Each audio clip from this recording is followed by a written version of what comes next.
Podemos começar já?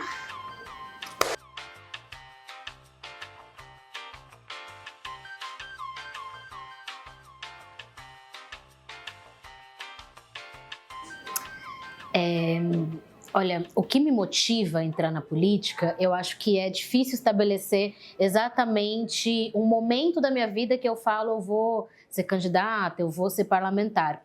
Mas eu tenho muita sorte, assim, na vida, de ter nascido numa família muito de esquerda, sendo uma família muito progressista.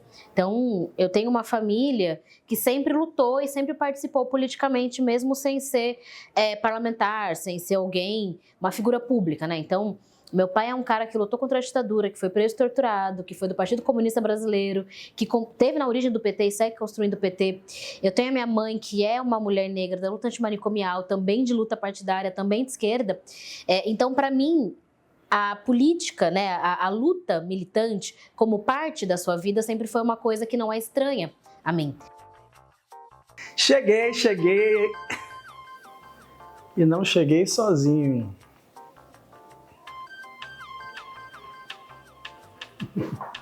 Bora lá. Bom, primeiro vale um recorte muito especial da minha vida, que foi a grande greve de 1980, no 1º de maio, aqui em São Bernardo, né? Meu pai estava lá.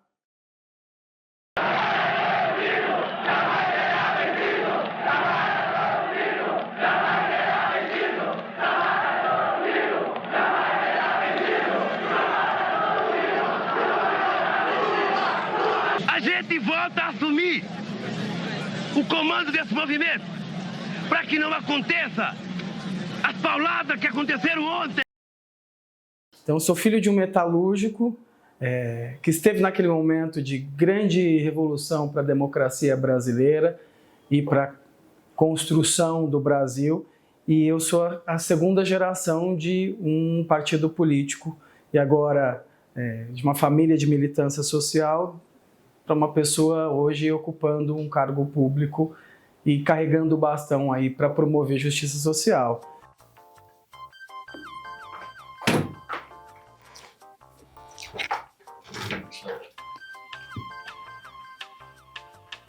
Iemanjá, grande mãe, limpeza e proteção. Agora sim, bora começar.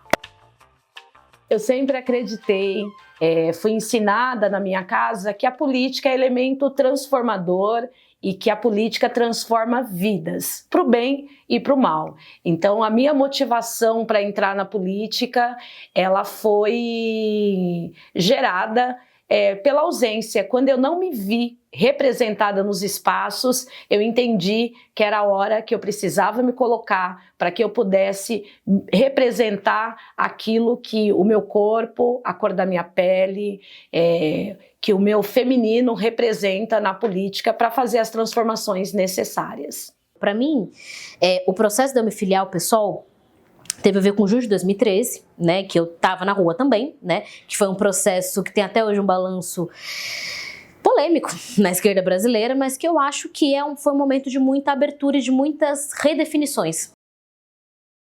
Ontem, a polícia assumiu uma conduta diferente da semana passada, quando os protestos foram contidos com tiros de borracha e bombas de gás.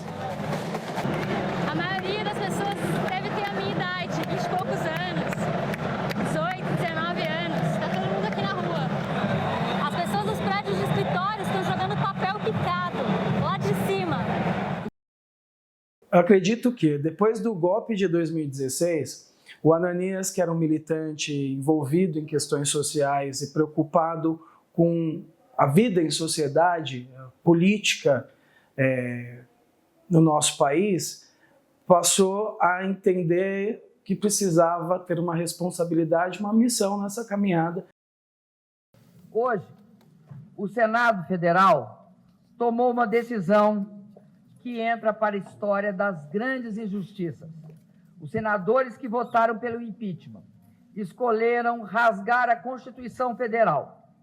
Decidiram pela interrupção do mandato de uma presidenta que não cometeu crime de responsabilidade. Condenaram uma inocente e consumaram um golpe parlamentar.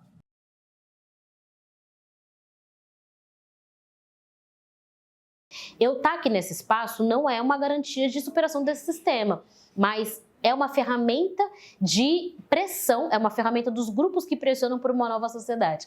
Assim, então, para mim, é muito importante. E é uma nova política, porque a gente sabe que aqui na Câmara, em todas as casas legislativas, assembleias, se faz muita velha política, que não tem a ver com a idade, não é uma questão etária, né? A velha política é uma questão de prática, né? Então, a prática do tomar lá da cá, do político que só aparece de 4 em 4 anos, da coisa de você utilizar a estrutura do Estado, do dinheiro público, para se aproveitar da miséria das pessoas, para conseguir seguir o seu ciclo eleitoral, entendeu? Então, essa velha política, eu tento o máximo possível me afastar dela.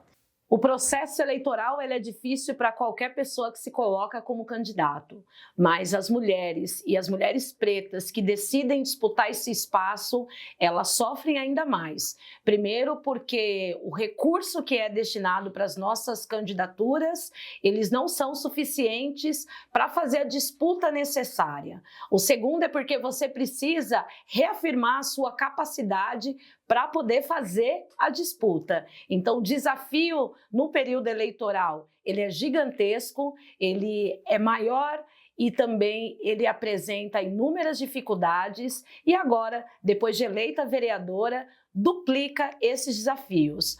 Primeiro, porque as pessoas, em especial as pessoas racistas, machistas, elas duvidam da sua capacidade em exercer o seu mandato. Então, diariamente, você precisa reafirmar a sua capacidade de luta, de transformação e o seu compromisso com o povo. E é com muita alegria que eu venho aqui somar nessa luta, não só com a Bruna, mas com todos os moradores de São Caetano. Porque esse, gente, não é um ataque somente à Bruna, é um ataque à democracia de São Caetano, do estado de São Paulo e do Brasil. Eu sou a única vereadora do campo progressista em Ribeirão Pires. São 17 vereadores e eu sou a única vereadora que, assim como Bruna, sou combativa. E eu venho aqui defender a Bruna, porque daqui uns dias pode ser comigo na minha cidade, em Ribeirão Pires. Pode ser em São Bernardo com a Ana Alice, porque a violência política de gênero e raça está aí em todas as câmaras. E a gente precisa somar nessa luta pelo mandato das mulheres por mais direito, pela democracia do Brasil, pela soberania do nosso Brasil e pela democracia das nossas cidades, do nosso estado. Bruna fica, Glauber Braga fica. Viva a democracia brasileira! Porque quando você chega com um certo propósito, se os outros vereadores, principalmente os caras que estão, né, digamos, nas lideranças dos partidos, quando eles tentam te engambelar, é porque eles estão tentando passar alguma coisa que é prejudicial para a maioria do povo, ou prejudicial no sentido do que você entende o que é eticamente melhor para a maioria das pessoas. Então, isso aconteceu muito. No momento que eles viram que a gente não caiu um pouco nessa lambeção, entendendo essa coisa, aí vem a porrada. Aí vem a porrada, aí é grito, aí é tiração, aí é tentar desmoralizar, entendeu? Aí é ruim, mas é algo que eu acho que é do jogo, entendeu? Claro que tem limites, né? Tem limites, tem certas coisas que não são aceitáveis. Quando um racista veio falar que preto não lavava calçada, que era coisa de preto fazer as coisas errado, óbvio que eu me manifestei e resultou na cassação desse cara, né? Tem coisas que a gente não pode aceitar, inclusive para não naturalizar a violência contra pessoas como eu, né? Então eu nem tenho o direito de deixar passar violências, entendeu? Porque as coisas influenciam a sociedade, assim. Se um cara vai pra cima de mim de uma maneira muito violenta, como algumas vezes já aconteceu aqui, inclusive tentativa de agressão física, se eu não respondo à altura, no sentido tanto de me defender na hora, quanto de fazer a pessoa responder depois, eu naturalizo violência contra mulheres negras.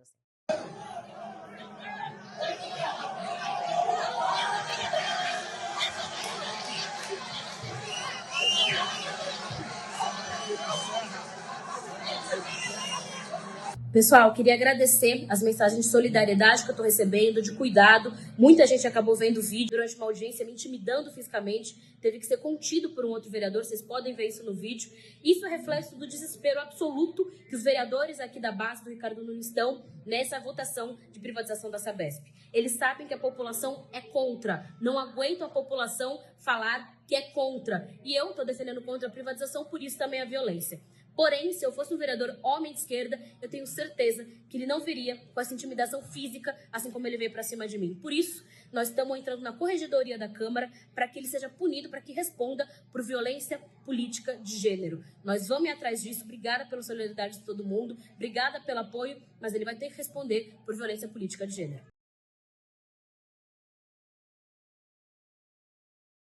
Eu sou uma mulher preta, nascida e criada na periferia e, sem sombra de dúvidas, ter sido eleita vereadora com 1.041 votos na cidade de Ribeirão Pires fez toda a diferença e tem feito a diferença para que eu possa representar as pessoas que têm o mesmo corpo, que performa o feminino, para as pessoas da periferia. Então tenho sentido que o nosso mandato tem feito diferença na política tradicional e tem possibilitado que as pessoas enxerguem a política com mais sensibilidade, com mais leveza e também com toda a rigidez e com toda a postura necessária para que a gente possa lutar por uma cidade mais justa, mais democrática. Ser uma mulher preta, socialista, LGBT parlamentar é muito importante, mas não substitui as lutas sociais. Não substitui os movimentos que também estão fora do ambiente parlamentar. Então, os movimentos sociais, o partido fora do período eleitoral, que também tem uma vida. O partido não é só para disputar a eleição, o partido é para disputar a consciência da sociedade, né? Para fazer luta no sindicato, para fazer luta no movimento social, na associação do bairro. É para estar, de forma geral, disputando os rumos de onde a história vai. Assim, porque a história muda sempre, né? A humanidade já teve muitas formas de organização. Hoje a gente está num sistema brutal, sistema capitalista, racista, muito desigual, né? Que cria muita desigualdade. E eu, sinceramente, eu acredito que um dia a gente vai poder superar isso, né? Eu estar aqui nesse espaço não é uma garantia de superação desse sistema, mas é uma ferramenta de pressão, é uma ferramenta dos grupos que pressionam por uma nova sociedade.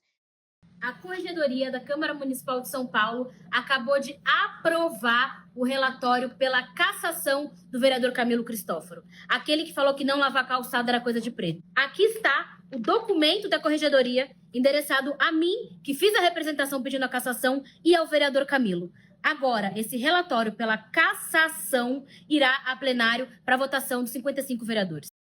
A participação, para mim, é esse grande instrumento para dar a segurança de que a gente está caminhando com o povo.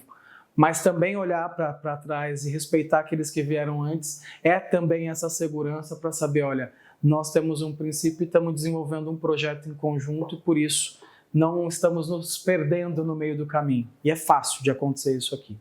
E claro, né, a gente sempre, eu acho que uma coisa que tem que guiar a gente é que não existe uma melhoria técnica da política. Assim, eu quero ser político para eu tecnicamente fazer políticas públicas que vão resolver o problema de São Paulo.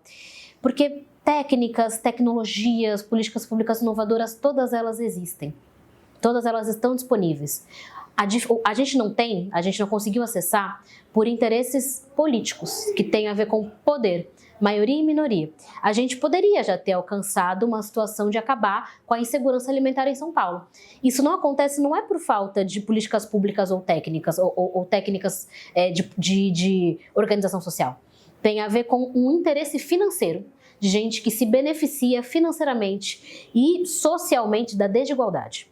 Eu só atuava em movimentos sociais, porque eu entendia que aquilo era importante, porque eu via a necessidade de coisas acontecerem, certo? E eu não achava que eu teria que ser um representante, com cargo, com mandato. Então, por muitos anos, por vários anos, a maior parte da minha vida, eu entendia que aquilo era importante e para mim bastava. Mas veio um momento da sociedade um pouco que você não escolhe isso. Né, acontece. Vem um momento em que o cenário pediu para que novas pessoas se colocassem, se prontificassem para essa missão. tem que ter responsabilidade, tem que se comprometer, tem um desgaste pessoal muito grande, por isso eu chamo de missão. Nunca mais chame de vagabundo o povo que vem à tribuna da Câmara. Aprenda a respeitar. Eu quero apresentar, eu te desafio, vereador, a apresentar você sua carteira de trabalho. Porque a gente tem carteira de trabalho assinada e muito bem assinada, com muito histórico e muito registro. Se vocês fossem trabalhadores, não estariam aqui. Isso está correto? Falar que se a pessoa é trabalhadora, ela não estaria aqui. Ser um ser político nos faz ter responsabilidade de ocupar todos os espaços. O nosso mandato tem sido muito cauteloso e tem sido muito dedicado em encantar outras pessoas para ocupar o espaço da política, para ocupar os espaços de decisões e também de poder. É fundamental que você, que tenha o desejo de fazer deste mundo um outro mundo possível, possa se movimentar, filie-se a partidos políticos progressistas que acreditem na causa dos trabalhadores e das trabalhadoras, se organize, junte seu grupo de apoio, sonhe com outro mundo possível e venha fazer a diferença, ocupe o seu espaço no mundo, transformando o dia a dia em uma realidade ainda mais bonita.